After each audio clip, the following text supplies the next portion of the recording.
this movie was so dense and thought out and sprinkled with rich detail. Two things happened. One, I got contacted by, I guess, this documentary film director who was a consultant on the film for Ryan Coogler to, just talk to me about how I had written an article about Legion Lee and about the Chinese in the Mississippi Delta. And, we started dialogue about that. But in addition to that, my wife had invited me to what I thought was going to be a movie screening. People were just going to like, yo, we're going to get together. We're going to watch this together. It's a screening party. Let's do it. And I thought it was that, but instead it was more like a session where we were in a room full of intellectual thinkers analyzing the film scene by a specific scene and then sharing our thoughts and analysis of that moment and what is in that moment that could be easily overlooked. E-Man makes it very good case about what there should be a spin-off of this film of those vampire hunting Native Americans. I totally support that idea. Those Native Americans just showed up in just a short amount of time. But in that short amount of time, they were so rich with detail that they were oozing with a story that hadn't been told, right? Like, wait, Native Americans hunt vamp. What? They do that? Wait, huh? There's a posse? Wait, hold on. Like, yo. So yeah, this movie to the point where they were having watch parties just to dissect the moments of this movie. And that's how rich it is if you actually go back and just see it through those other lenses. I remember we were talking about how the Chinese in this film, they were store owners, but they had two stores, one on one side of town and one on the other side of town. And some people saw it, most people saw it. Some people somehow, it wasn't as clear to them, but there was one side of town where it was just Black residents shopping, on the other side of town where there were only white residents shopping. But the Chinese had stores on both sides and they were able to walk between both worlds equally. It was such a cool detail that people caught onto and latched onto, just see factual representation of that time and just how much detail is in this film. But yeah, I could talk about this film until my face is blue. I'm my fault. And that's what I'm talking about with this movie. Then I saw The Amateur. The Amateur was a cool little movie. Rami Malek, Lawrence Fishburne. I respected it. Don't piss off the dudes that like know how to hack.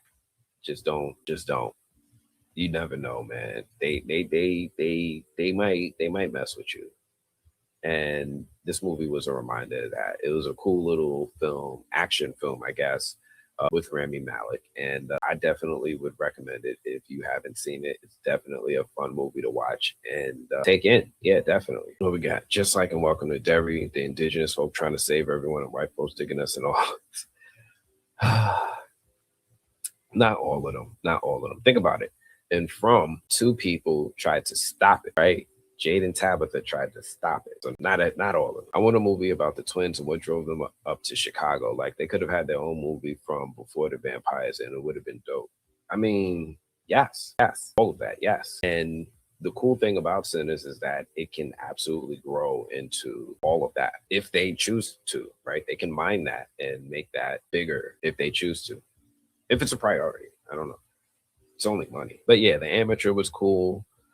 Oh, got to do this cool little interview with Tremel Tillman from Severance and got to talk to him as part of the AFCA Roundtable. Now, for those of you who don't know, AFCA, the African American Film Critics Association, is the largest embodiment of Black film critics in the United States.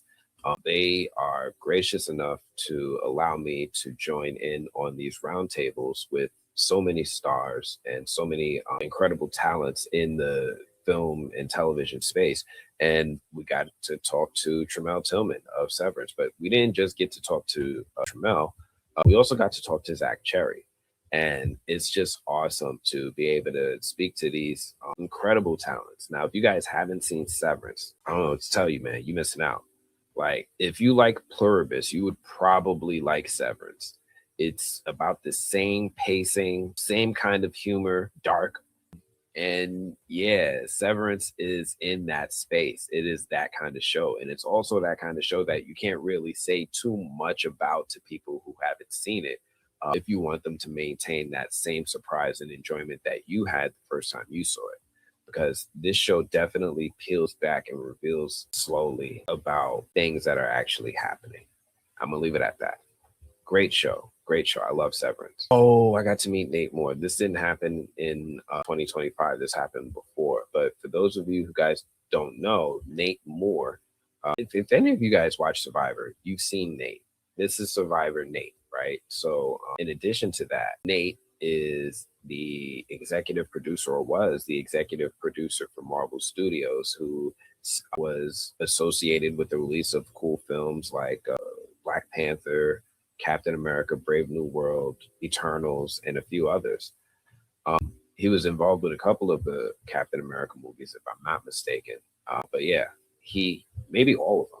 But yeah, he was that dude at Marvel that was putting out, I think, what were my personal favorite releases in the MCU. Like, I really love the Captain America movies above a lot of the other movies that came out in the MCU, and I also really enjoyed the Black Panther and Eternal franchises. So yeah, I was really digging what projects he was associated with. It was really cool to get to meet him. And yeah, this dude is tall. This dude is tall. But yeah, I got to meet him, pick his brain a little bit about the MCU. What did we talk about? We talked about obviously the MCU, but also I did get to ask him, how does one try to become the next Nate Moore? And that was cool. That was cool. Ryan Coogler, got to meet Ryan Coogler a couple years ago for, what was this for? I know this was at the African American Film Critics Association Awards. I was at the AFCA Awards. I'm trying to remember, what was he there for? He might have been there for Wakanda Forever. And as you can see, he's got the Chadwick Boseman chain on, which was incredible. This man, yeah, big, incredible move from this dude.